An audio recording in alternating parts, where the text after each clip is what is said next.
આજે શું હતું અને ગોંડલમાં તમે આજે કયા કારણસર આવ્યા હતા, પોલીસ ફરિયાદ કરવામાં આવી હતી, કઈ બાબતે? જી આપણે એક ભાઈ છે, એક ગાદીપતિ પોતે ભુવા છે, કંઈક જોવે છે એવું ઈ બેન દ્વારા મને જાણવા મળ્યું છે. ઈ બેન રાજકોટ રહેતા હતા અને સત્ય સમર્પણ ન્યૂઝ દ્વારા મને બોલાવવામાં આવી. બરાબર, ઈ બેન ત્યાં ગયા હતા. ઈ બેન કંઈક એના ન્યાય માટે અને એક એના પરિવારનું એ બધું કરવા અને આ ભાઈનું પણ બધું કહેવા ગયા હતા અને ઈ ન્યૂઝ મારફતે મને બોલાવવામાં આવી. પછી હું ત્યાં ગઈ, પછી બેનની મેં રજૂઆત સાંભળી. મેં બેનને એવું કીધું, મેં કીધું બેન બે પાસા મારે સાંભળવા પડે. એટલે મેં કીધું ઈ ભાઈ છે એને પણ મારે સાંભળવા પડશે. તો એક સમાજની આગેવાન તરીકે મેં તો આવા કેટલા બેનો દીકરીઓના પ્રશ્નો સોલ્વ કર્યા છે, ઘરે જઈને સોલ્વ કર્યા છે અને મારી આખી ટીમે છે અને મારી પાસે પ્રૂફ પુરાવા છે. તો ઘરે અમે શું કામ ન જઈ શકીએ? ઘરે અમે શાંતિથી અમે વાતાવરણ અને જો થોડોક ઠપકો આપી અમે અને થોડું કહીએ ખરા. તો અમારું એક એવું હતું, ઈ ભાઈને ફોન કર્યો, ભાઈએ ના આવ્યા. ભાઈ એમ કીધું હું નહીં આવું, આપ લોકો અહીંયા આવો. બરાબર, અમે અહીંયા આવ્યા, ગોંડલ આવ્યા. તો ભાઈ એવું કીધું કે આપણે આપણા ઘરે બેસીને વાત કરીએ. મેં કીધું ઓકે, કઈ વાંધો નહીં. ભાઈને અમે બધું દેખાડ્યું. મેં કીધું ભાઈ આ શું છે, તમે શું જોવો છો, મારે જોવડાવવું છે. અને અમારું એક પેલો તો એવું જ હતું કે ઈ ભાઈને અમારે ખુલ્લા પાડવા હતા કે કોઈ પણ જોવડાવવા જાય અને આવા બેનો દીકરીઓને ખોટા સકંજામાં લઈ અને શોષણ ન કરે.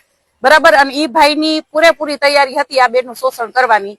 એટલે અમે એને ખુલ્લા પાડવાના હતા. એટલે મેં એનું સાંભળ્યું. પછી ભાઈ માફી માંગવા માંડ્યા, એના દીકરી માફી, બધા અમારી પાસે કેટલી બધી માફી માંગી અને કે બેન જાતું કરી દો, એના દીકરીને કંઈક સિઝરિયન છે. ઈ રોવા માંડ્યા બહુ અને ભાઈએ કેટલી વખત માફી માંગી કે 100 વખત મારી હવે કોઈ દિવસ કઈ ભૂલ થશે નહીં. એટલે અમે એની ઉપર વિશ્વાસ કરી ગયા. છતાંય મને એક એવું થયું કે અમે અહીંયાથી નીકળશું એટલે અમારી ઉપર કાંઈ પણ એક્શન લેવાય ખોટી આ લોકો. એટલે અમે એમને એમ કીધું કે ભાઈ આપ ન્યૂઝમાં આપની માફી પત્ર એક અમને આપી દો, અમારે કઈ વાયરલ પણ નથી કર્યું, પણ બીજી વાર આવું કોઈ બેન દીકરીઓ સાથે આપ કરતા નહીં. બસ આટલી જ વાત હતી. એમાં એટલું બધું ચગાવ્યું અને અમારા જેવા આગેવાન જે બેનો દીકરીઓને ન્યાય દેતા હોય એની ઉપર એફઆઈઆર કરી એ તો કરી, પણ ફક્ત મારા ભેગા ખાલી 2-3 દીકરા વાવ્યા હતા. ખાસ કરીને મારા દીકરા તો મારી સાથે જ હોય છે. તો મારા દીકરા માથે શેની ભાઈ એફઆઈઆર? મારા દીકરા અહીંયા આખું અમારી પાસે ફૂટેજ છે. બરાબર છે, અમે ત્યાં હતા, અમે બેઠા હતા, અમે નથી કોઈ મારકૂટ કરી, અમે નથી કોઈ જાતની કોઈ એવિડન્સ નથી કે અમારી માથે જે ફરિયાદ થઈ છે એ ફરિયાદ થઈ શકે. તો આ ક્યાંનો ન્યાય? જે ન્યાય દેવડાવે છે એની ઉપર પણ તમે જો ચડી બેસો અને અમારી સાથે પણ જો આવું થતું હોય તો આવી બેનો દીકરીઓ કોની પાસે જશે? એ મારે પ્રશ્ન પૂછવો છે. અને અત્યારે કેટલા બધા રેપ કેસ થાય છે, ન્યાય મળે છે દીકરીઓને?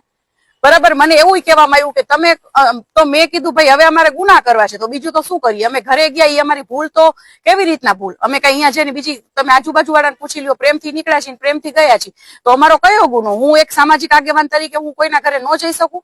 શાંતિથી વાત ચર્ચા ન કરી